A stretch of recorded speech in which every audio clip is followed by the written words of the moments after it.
Beautiful Hindi कहानी में आपका स्वागत है। आज की कहानी है मौसी और उसका लाडला भांजा। मेरी शादी को 3 साल गुजर गए, पर मेरे घर में अभी तक बच्चे की कोई किलकारी नहीं गूंजी थी। शादी के 3 साल बाद हमने अपना इलाज भी करवाया, पर कोई खुशखबरी नहीं मिली। अपनी ये हालत देखकर कभी कभी मेरे दिल में ये ख्याल आता कि कहीं मैं बाझ तो नहीं। खैर, अब तो जो था वो था ही। काफ़ी इलाज के बाद जब हमें कोई परिणाम नहीं मिला तो डॉक्टर ने हमें आईवीएफ की सलाह दी, पर आईवीएफ करवाने में खर्चा बहुत था और हमारे पास इतने पैसे नहीं थे कि हम आईवीएफ करवा सकें। इसलिए एक दिन मेरे हस्बैंड ने कहा कि हमें पैसों की सख्त ज़रूरत है और हमारे पास पैसे नहीं हैं, इसलिए मुझे नौकरी के लिए विदेश जाना पड़ेगा। मैं अपने पति को विदेश जाने नहीं देना चाहती थी, क्योंकि उनके जाने के बाद मैं अकेली हो जाती। मेरे पति अपने माँ बाप के इकलौते थे और मेरे सास ससुर भी इस दुनिया में नहीं थे, इसलिए मैं अपने पति के साथ अकेली रहती थी। वो तो भगवान का शुक्र था कि हमारा शहर में खुद का घर था। उनके जाने के बाद मैं घर में एकदम अकेली हो जाती। लेकिन कहते हैं ना कि मजबूरी इंसान को क्या कुछ करने को मजबूर नहीं कर देती। मजबूरन पैसों के लिए मेरे पति को अपना देश छोड़ विदेश जाना ही पड़ा। वो तो आस पड़ोस के लोग अच्छे थे, जिनकी वजह से मुझे अकेलापन महसूस नहीं होता, और मुझे किसी भी चीज़ की ज़रूरत होती तो पड़ोसी मेरी मदद भी कर देते। मेरे हस्बैंड का नाम अरविंद था। अरविंद को विदेश गए हुए 3 से 4 महीने गुजर गए। एक दिन अचानक मेरी बड़ी बहन का फ़ोन आया। मेरी बड़ी बहन मुझसे उम्र में काफ़ी बड़ी थी। उनके बच्चे लगभग मेरे ही हम उम्र के थे। उन्होंने मुझसे कहा कि उनका बेटा तरुण पढ़ाई के लिए शहर जा रहा है। लोगों ने हॉस्टल में रहने की सलाह दी, पर मैं चाहती हूँ कि अगर तुम्हें और तुम्हारे पति को कोई ऐतराज़ नहीं हो तो मेरे बेटे तरुण को तुम अपने पास रख लो, क्योंकि हॉस्टल का खर्चा भी ज़्यादा है और हॉस्टल में रहने से बच्चे बिगड़ जाते हैं। तुम्हारे पास रहेगा तो सुरक्षित रहेगा, और तुम तो उसकी मौसी हो। मौसी तो माँ समान होती है। वो तुम्हारे साथ रहेगा तो मुझे उसकी फिक्र नहीं होगी। तरुण के आने की खबर सुनकर मैं बहुत खुश हुई, पर अब मुझे अपने पति के इजाज़त की ज़रूरत थी। जब ये बात मैंने अरविंद को बताई तो उन्हें भी कोई ऐतराज़ नहीं हुआ, बल्कि उन्होंने कहा कि तुम अकेले रहती हो, तरुण आ जाएगा तो तुम्हारा दिल भी लगा रहेगा और मैं भी सुकून से यहाँ पर काम कर पाऊँगा। जब मुझे अरविंद की तरफ से इजाज़त मिल गई तो ये बात मैंने अपनी बड़ी बहन को बताई। वो भी बहुत खुश हुई। अगले 1-2 दिनों में तरुण हमारे साथ रहने आ गया। तरुण के आ जाने से मुझे घर में अच्छा लगने लगा, नहीं तो अरविंद के जाने के बाद ये पूरा घर मुझे काटने को दौड़ता। तरुण बहुत अच्छा था। वो मेरा बहुत ख्याल करता। कभी कभी जब मेरी तबीयत खराब हो जाती तो कहता, मौसी तुम्हें काम करने की कोई ज़रूरत नहीं, तुम आराम करो, और वो घर का सारा काम कर लेता। उस दिन से तरुण हर रात मुझे चॉकलेट दूध बना कर देता। मैं दूध पीती और सो जाती, और सुबह जब सोकर उठती तो मुझे बहुत सुकून मिलता। तरुण की तारीफ करते हुए मैं हंसकर कहती, तरुण तुम बहुत अच्छा दूध बनाते हो, मुझे बहुत अच्छी नींद आती है और सुबह फ्रेश लगता। इस बात पर हंसते हुए तरुण कहता, मौसी ये मेरे हाथों का कमाल है। मैं आपके लिए इतने प्यार से दूध बनाता हूँ कि आपकी सारी थकान दूर हो जाती।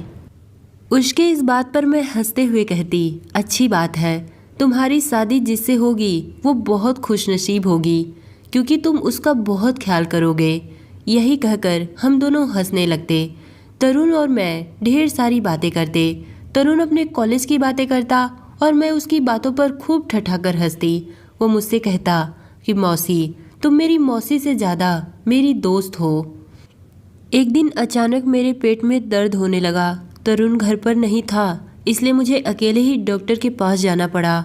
पर डॉक्टर के पास जाने के बाद जो बात मुझे पता चली उसे सुनकर तो मेरे होश उड़ गए। मुझे कुछ समझ में नहीं आ रहा था कि ऐसा कैसे हो सकता है। डॉक्टर ने बताया कि तुम प्रेग्नेंट हो। डॉक्टर के मुंह से प्रेगनेंसी की खबर सुनकर मैं हक्का बक्का सी रह गई। कि आखिर ये सब कैसे हो सकता है। मैंने डॉक्टर से कहा, डॉक्टर, लगता है आपको कोई गलत फहमी हुई होगी, मैं प्रेग्नेंट कैसे हो सकती। डॉक्टर ने मेरे सामने प्रेगनेंसी की रिपोर्ट रखते हुए कहा, क्यों, अभी तक तो आप इसी चीज़ का ट्रीटमेंट करवा रही थी और जब प्रेग्नेंट हो गई तो आप भगवान का शुक्र करने की बजाय परेशान हो रही हैं। अपने प्रेगनेंसी की रिपोर्ट देखकर मैं बदहवास सी खड़ी थी। मुझे नहीं पता था कि शादी के इतने दिनों बाद मेरी ज़िंदगी में इतना बड़ा तूफान आ जाएगा। रिपोर्ट देखकर उस वक्त मैंने डॉक्टर से कुछ कहा नहीं और रिपोर्ट लेकर डॉक्टर के क्लिनिक से बाहर निकल आई। पर मेरे आंखों में ढेर सारे आंसू थे कि आखिर ऐसा कैसे हो सकता है। मेरे और तरुण के अलावा उस घर में तीसरा और कोई नहीं था। फिर मैं प्रेग्नेंट कैसे हो गई। ये सब सुनकर ना चाहते हुए भी मेरा दिमाग तरुण की तरफ जा रहा था। फिर भी मेरा दिल ये मानने को तैयार ही नहीं था कि तरुण मेरे साथ ऐसा कुछ कर सकता है। वो तो मेरी सगी बहन का बेटा था, मैं तो उसके लिए उसकी माँ समान थी। फिर वो मेरे साथ ऐसा कैसे कर सकता है। मेरा दिल इस बात के लिए गवाही ही नहीं देता, पर हकीकत तो मेरे सामने थी। यही सब सोचते विचारते किसी तरह मैं अपने घर पहुंच गई। घर आते आते शाम हो गई थी। तरुण घर पर आ गया था। मैंने दरवाजे का डोरबेल बजाया तो तरुण ने दरवाज़ा खोला। तरुण मुझे देखकर मुस्कुराया और कहा, मौसी कहाँ चली गई थी, मैं आपके लिए कब से परेशान था। फ़ोन लगा रहा था तो आपकी मोबाइल स्विच ऑफ बता रही थी। मैं घर के अंदर आई तो वो मेरे पीछे पीछे आता हुआ ये सारी बातें कह रहा था। उसने मुझे पानी और चाय का पूछा, पर मैंने उसके एक भी बातों का कोई जवाब नहीं दिया। वो मुझे एक आंख भी नहीं भा रहा था। मुझे उससे नफरत होने लगी थी। तरुण ने कहा, मौसी आप मेरी बातों का जवाब क्यों नहीं दे रही। मैंने कहा, मुझे कुछ नहीं चाहिए, मेरी तबीयत ठीक नहीं, मुझे अकेला छोड़ दो।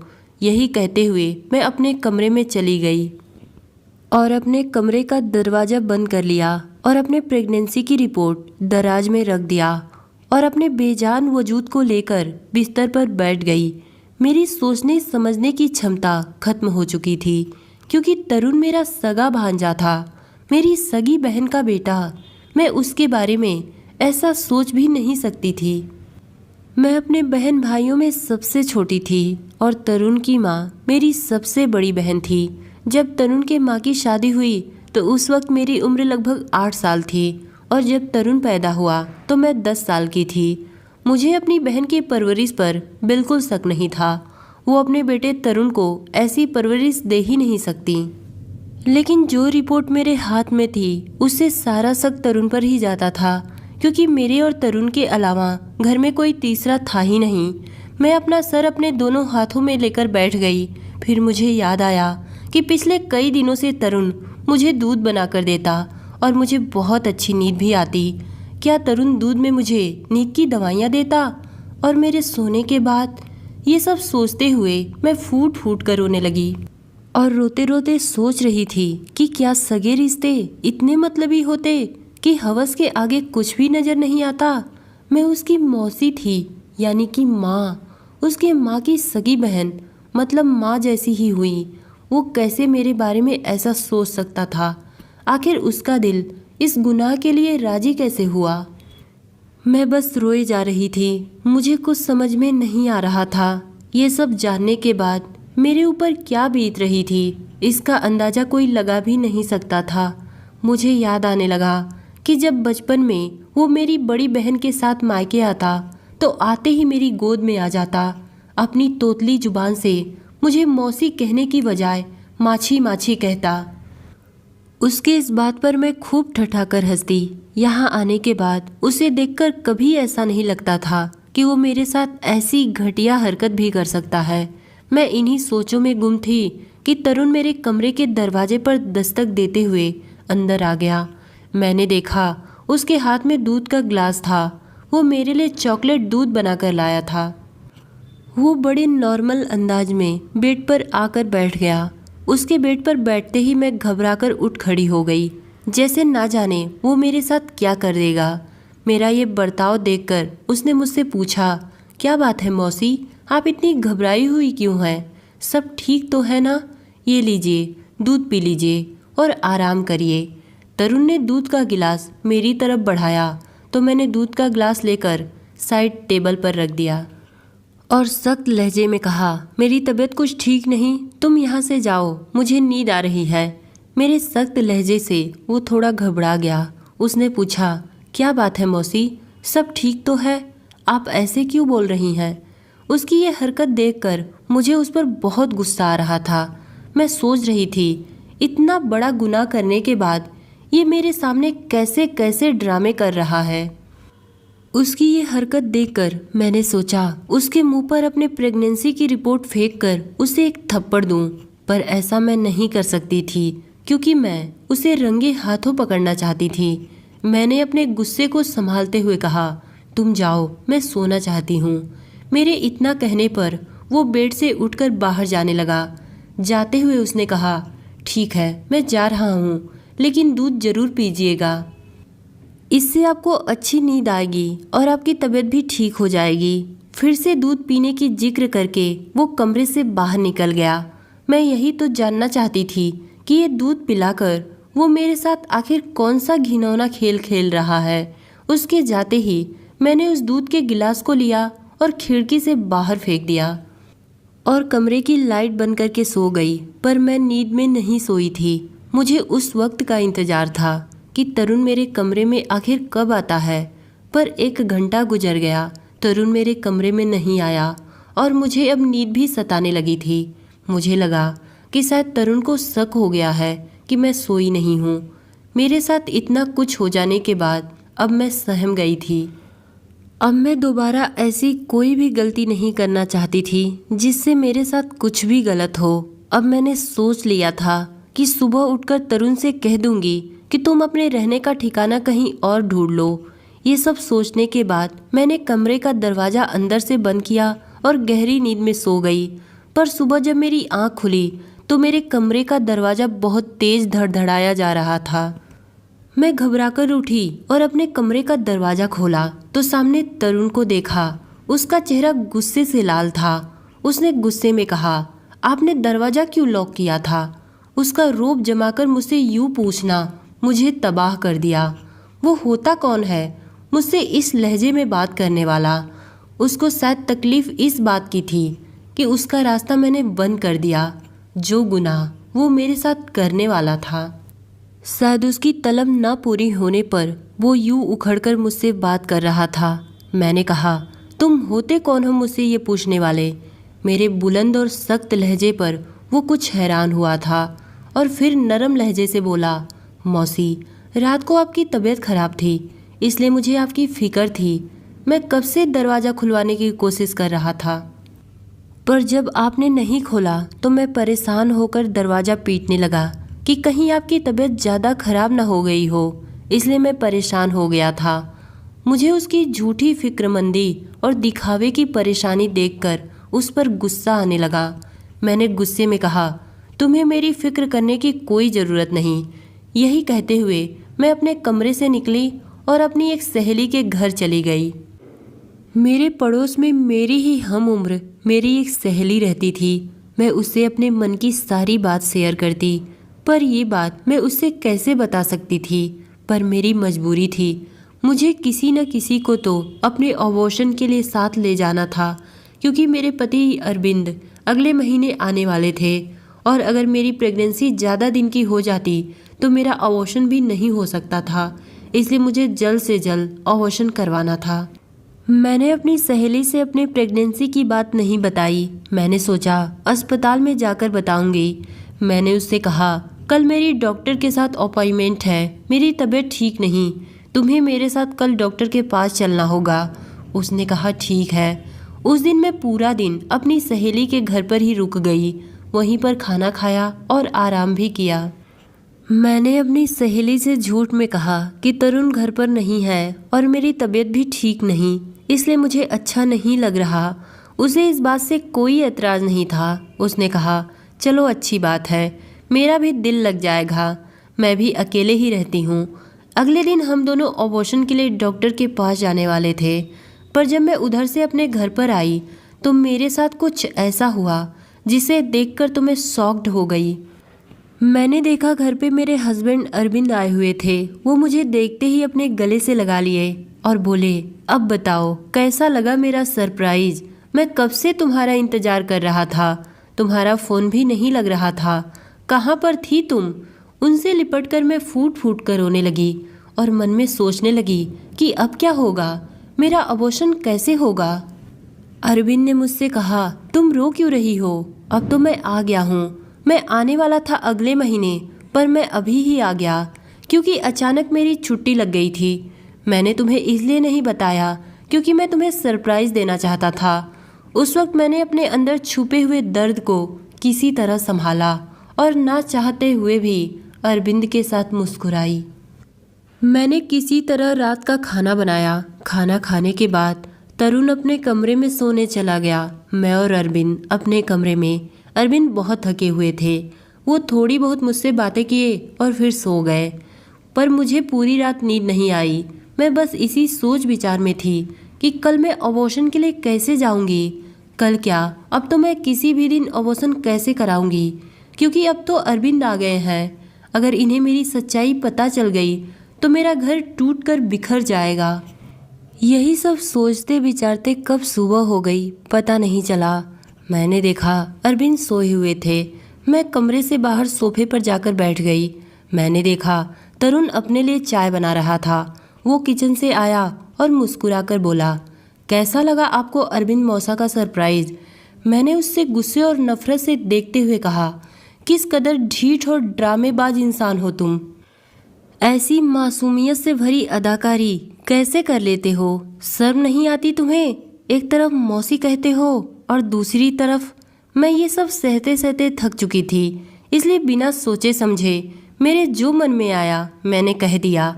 और वो था कि अभी भी मुझे हैरत भरी निगाहों से देख रहा था। कहने लगा, मौसी क्या कह रही हैं आप। मुझे आपकी बातें बिल्कुल समझ में नहीं आती। मैंने ऐसा भी क्या किया कि आप मुझसे इस तरह बातें कर रही हैं।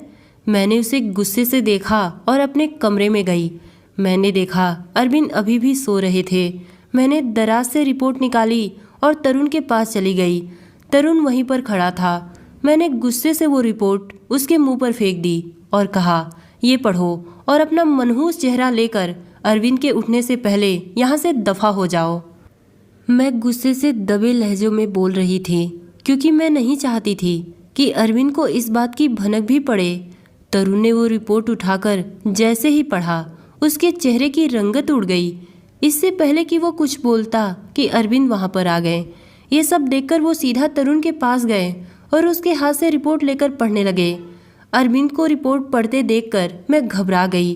मैं सोच रही थी कि अब तो मेरा घर बर्बाद हो जाएगा, अरविंद मुझे छोड़ देंगे।